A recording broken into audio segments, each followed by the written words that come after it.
I caught my future daughter-in-law pouring industrial adhesive onto the exact chair where my wife was supposed to sit, and my son was standing beside her. He wasn't shocked. He wasn't trying to stop her. He was laughing. I was 70 years old, and I had spent 4 decades building a commercial construction company from nothing. I knew how structures failed. I knew how foundations cracked. I knew how to identify a weakness before an entire building collapsed. That morning, I discovered something far more disturbing than a structural flaw. My own family was rotten at the foundation. My name is Victor Langdon. And 2 hours before my only son's wedding, I discovered that the beautiful celebration I had spent hundreds of thousands of dollars creating was actually part of a plan to destroy my wife. But what Derek and Natalie didn't know was that I had seen their trap. And once I understood what they were planning, I decided not to stop them. I decided to let them experience it themselves. It was Saturday morning, and the luxury wedding venue was almost completely empty. The ceremony wasn't scheduled to begin for another 2 hours. I had arrived early because I had personally paid $15,000 for an upgraded lighting system. Derek had complained that the venue's standard lighting would ruin their photographs. Like I had done my entire life, I solved his problem. I paid for it. I wanted my son's wedding to be perfect. The grand ballroom looked incredible. Hundreds of white roses decorated the tables. Crystal chandeliers hung above the polished marble floor. The sweetheart table stood on a raised platform at the front of the room. Everything looked perfect, until I heard laughter. A quiet, muffled giggle came from behind the platform. I stopped walking. I moved toward the sound and stayed behind one of the curtains separating the ballroom from the service hallway. That's when I saw them. Derek, my only son, and Natalie, his bride-to-be. Natalie wasn't wearing her wedding dress yet. She had a silk robe with the word bride embroidered across the back. But she wasn't holding makeup. She wasn't holding a mirror. She was holding a large industrial squeeze bottle. She was leaning over a velvet chair. A gold nameplate sat on the table directly in front of it. Catherine, my wife. My heart stopped. Catherine had suffered a stroke 8 months earlier. She survived, but her mobility had been affected. She walked with a cane and moved slowly. She had spent months in physical therapy trying to regain her strength. She was still embarrassed about some of the changes the stroke had caused. And Derek knew every one of those vulnerabilities. Natalie knew too. I watched as Natalie squeezed a thick, clear substance onto the center of Catherine's velvet seat. She spread it carefully into the fabric. Then she leaned closer. "Get the edges," Derek whispered. Natalie laughed. "If she shifts around, it'll still hold." Derek looked toward the ballroom entrance. "Once she sits there for a couple of hours, she's not getting up without tearing something." They laughed again. I felt something inside me go completely cold. For a moment, I desperately wanted to believe I had misunderstood them. Maybe there was some explanation. Maybe it was a stupid prank. Maybe my son hadn't actually planned to humiliate his own mother. Then Natalie said something that erased every doubt. "I can't wait to see her face when she realizes she can't stand." I stepped out from behind the curtain. "What exactly are you doing?" Natalie nearly dropped the bottle. Derek turned around. For 1 second, fear crossed his face. Then it disappeared. He smiled. "Dad." He stepped in front of Natalie, blocking her from view. "You scared us." I stared at him. "What are you doing to your mother's chair?" Derek didn't hesitate. The fabric was coming loose. He pointed toward the cushion. Natalie was fixing it. We didn't want Mom slipping when she sat down. It was a beautiful lie. Almost convincing. Almost. But I knew that smell. I had spent 40 years around construction materials. The chemical odor coming from that chair wasn't fabric glue. It was industrial polyurethane adhesive, the kind of adhesive designed to create extremely strong bonds between porous materials. I looked at my son. He was waiting for me to believe him. So I gave him exactly what he wanted. I relaxed my expression. "I appreciate you looking out for your mother." Derek smiled. "Of course, Dad. She'll be nervous today." "I know. Make sure she's comfortable." "Absolutely." I turned around and walked away. Behind me, I heard Natalie whisper something. Then they laughed. They thought I was fooled. They thought their trap was still waiting for Catherine. They were wrong. I walked into the hallway and stopped beside a large window. My hands were shaking, not from fear, from anger. I kept replaying the scene. My son, the bottle, the chair, my wife's name. And then something else occurred to me. People don't go to that much trouble just to pull a childish prank. There had to be a reason. Derek wasn't risking his reputation, his wedding, and his relationship with me simply for a laugh. He wanted something, and I was going to find out what it was. I waited until Derek and Natalie left for their wedding photographs. Then I returned to the ballroom. I called Marcus, my estate manager. Within minutes, he arrived through the service entrance. I showed him the chair. He understood immediately that something was wrong. Together, we removed the contaminated cushion. Then we made a decision. We would replace Catherine's cushion with a clean one, and we would move the contaminated cushion to Natalie's chair. I made one additional change. Derek would receive another chair with the same adhesive treatment. The trap had been moved, but I wasn't finished. I wanted to know why they had done it. So I returned to my truck and retrieved a small recording device I used on construction sites. I placed it beneath the sweetheart table. Then I went upstairs. Derek's private bridal suite was unlocked. His tablet was sitting on a desk. I shouldn't have been surprised by what happened next. His password was easy to guess. I tried his birth year. Nothing. Natalie's birth year. Nothing. Then I tried Catherine's. The tablet unlocked. I stared at the screen for several seconds. My son had used his mother's birth year as the password to the device he was using to destroy her. I opened his messages. I searched for Catherine's name. The first messages were about wedding arrangements. Then they became uglier. Natalie complained that Catherine's mobility problems were ruining the wedding photographs. Derek agreed. Then I found messages about the chair. Natalie had purchased the adhesive specifically for the wedding. Derek had helped her plan it. They discussed recording Catherine when she tried to stand. They wanted the entire incident on video. Then I found the real reason. They weren't planning a prank. They were building a case, a legal case. They wanted to use the humiliating incident, combined with Catherine's medical records, to argue that she was incapable of managing herself. They planned to seek a conservatorship, and they intended to use that legal control to gain access to my estate. I kept scrolling. Then I saw the sentence that broke something inside me.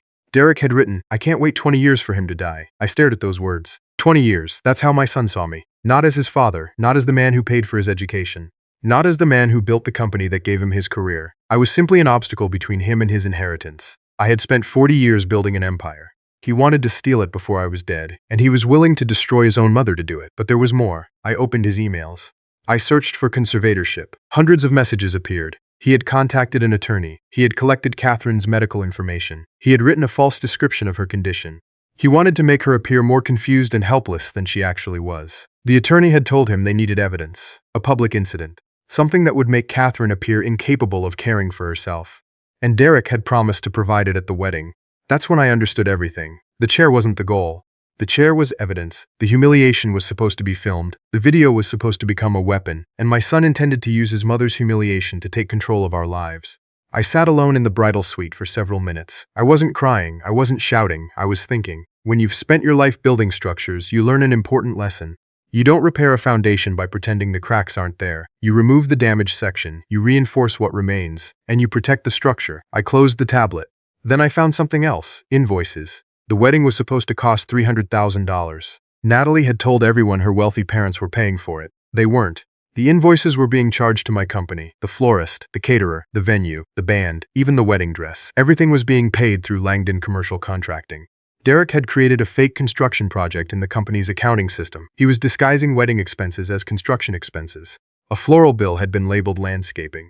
Catering was listed as equipment rental. The wedding dress had been classified as industrial materials. He wasn't just stealing from me. He was putting my entire company at risk. 300 employees depended on that company. Their families depended on it. My son had risked all of their livelihoods to finance a wedding. I called my attorney, Thomas. He answered immediately. I told him everything, the chair, the messages, the conservatorship plan, the stolen money, the fake project, the fraudulent invoices. There was a long silence. Then Thomas asked the only question that mattered. What do you want me to do? I told him. Freeze Derek's corporate accounts, remove his access to company systems, cancel his corporate cards, terminate his position, secure the Langdon Trust, and prepare a criminal complaint for the Financial Crimes Division. Thomas asked if I was sure. I told him I had never been more certain about anything in my life. Then I returned to the ballroom. The wedding began. Derek and Natalie stood beneath a canopy of white orchids. They promised loyalty. They promised trust. They promised to love each other forever. I stood there and listened. Then I applauded with everyone else, because they still believed they were winning.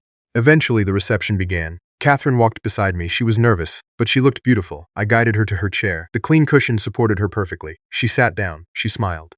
She had no idea how close she had come to being publicly humiliated. I kissed her forehead. "You're safe," I whispered. Then Derek and Natalie entered. The room erupted in applause. Natalie was wearing an $18,000 designer wedding gown. Every dollar of it had effectively been stolen from my company. She walked toward the sweetheart table. Then she sat down. On the contaminated cushion, the trap closed. She didn't notice immediately, neither did Derek. Dinner began. For nearly 2 hours, Natalie laughed and smiled. She had no idea that the adhesive beneath her dress was becoming increasingly difficult to separate. Then she began shifting in her seat. She whispered something to Derek. He leaned toward her. She complained that her dress felt strangely tight. Derek told her to relax. He had no idea what was happening. Eventually, the master of ceremonies announced the speeches. Derek stood. He gave a beautiful speech about family. He talked about his mother's recovery. He talked about protecting loved ones. Then he looked directly at Catherine. Sometimes, he said, protecting your family means making difficult decisions when they can no longer make them for themselves. The guests applauded. I understood the message. He was rehearsing his future argument. He was telling the room that he was a caring son. I smiled, then I applauded. Derek smiled back. He thought I was proud of him. He had no idea I had already dismantled his entire future. Finally, the master of ceremonies announced the first dance. The lights dimmed. A spotlight landed on the bride and groom. Derek stood easily. Then he reached for Natalie. She tried to stand. She couldn't. She smiled nervously. She tried again. Nothing. The adhesive had bonded her dress to the chair. Derek whispered, "What's wrong?" Natalie shook her head. She grabbed the table and pushed herself upward. The chair moved with her. Panic spread across her face. She pulled harder. The fabric held. Then she made one final attempt. She threw her entire weight forward. The sound that followed was deafening. The expensive lace tore. The silk ripped. The chair tipped. Natalie fell forward onto the dance floor. The ballroom went silent. Then came hundreds of gasps. She was lying on the floor, desperately trying to cover herself with the remains of her dress. The exact humiliation she had planned for Catherine had happened to her instead. Derek stared at me, and in that moment he understood. He finally realized that I had known. The music stopped. Guests began whispering. Phones came out. Natalie screamed for everyone to stop recording. But the cameras were already rolling. Derek dragged her upstairs. I followed. Inside the bridal suite, Natalie was crying. Her mother was trying to cut the chair away. Derek was furious. Then he saw me. "Look what your venue did," he shouted. I closed the door, locked it. Then I pulled out the recording device. Derek froze. I connected it to the television. The room filled with their own voices. Natalie's voice, Derek's voice, their laughter, their plan, their discussion about Catherine, their desire to record her humiliation, their plan to use the video for the conservatorship. The room went silent. Natalie's mother covered her mouth. Her father stared at Derek in disbelief. Then I displayed the messages from Derek's tablet on the television. The plan was there in black and white. They wanted Catherine humiliated. They wanted the video. They wanted control of our estate. And they wanted the money. Derek began pleading. "Dad, it wasn't like that." I looked at him. "You don't get to call it a joke after hiring a lawyer." He started crying. "I can explain." "No, Dad, please, no." I placed the fraudulent invoices on the table. "This wedding was paid for with stolen money." His face went pale. I continued. "You created a fake construction project." He lowered his head. "You used company accounts." Silence. "You stole from the employees who trusted this company." He couldn't answer. "And you used the stolen money to finance a wedding where you planned to destroy your own mother." Derek dropped to his knees. "I'll pay it back. There's nothing to pay back to me." I looked directly at him. "The company has already begun the legal process." He started begging. "Please don't send me to prison." I felt something inside me go completely quiet. "You wanted to declare your mother incompetent to steal her future." I paused. "Now try explaining your own actions to a judge." He cried harder. But I didn't change my mind, because forgiveness is not the same as allowing someone to keep hurting you. My son had crossed a line that couldn't be uncrossed. He had chosen money over family. He had chosen greed over his mother's dignity. He had chosen betrayal over love. And now he had to live with that choice. I walked out of the bridal suite. Downstairs, Catherine was waiting. She looked tired, but she was safe. I helped her stand. She leaned against me. "Are we going home?" she asked. "Yes," I said. She smiled. We walked out of the ballroom together. We left the wedding behind us. The next Monday, Thomas delivered the financial evidence to the authorities. The investigation moved quickly. The fraudulent invoices, the fake construction project, the digital messages, the financial records. Everything connected. Derek eventually pleaded guilty to multiple financial crimes. The career I had given him disappeared. The inheritance he had been desperate to obtain disappeared too. Natalie filed for divorce soon afterward. The glamorous life she thought she had married into was gone. The wedding bills were investigated. The stolen money was traced. And the social reputation they had worked so hard to build collapsed almost overnight. But Catherine and I didn't stay around to watch the destruction. We had already seen enough. I eventually sold my company. For decades, I had believed I was building it for Derek. I had imagined handing it to him one day. But after what happened, I realized something important. A legacy isn't something you owe your children. It's something you build for the people and principles you love. So I sold the company. I secured Catherine's future. I restructured our trust. And then we left. 1 year later, Catherine and I were sitting on the balcony of a cruise ship in the Mediterranean. The sun was setting over the water, the wind was warm, and Catherine was walking without her cane. She had recovered more than either of us expected. She looked at me and smiled.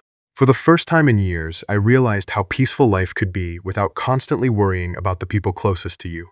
I had spent 40 years building structures, but that night taught me something more important. Family isn't determined by blood alone.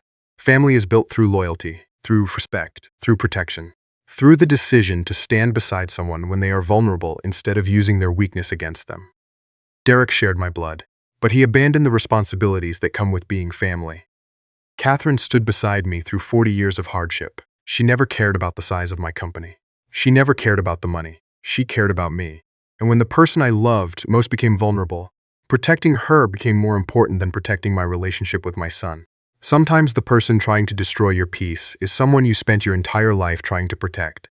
Sometimes the hardest decision is accepting that love cannot survive without respect. And sometimes the greatest act of love isn't giving someone another chance. It's finally refusing to give them another opportunity to hurt you. I thought I was protecting my wife that day. But in the end, Catherine reminded me that I was also protecting the life we had built together. The wedding was supposed to be the beginning of Derek's new life. Instead, it became the moment his old life collapsed.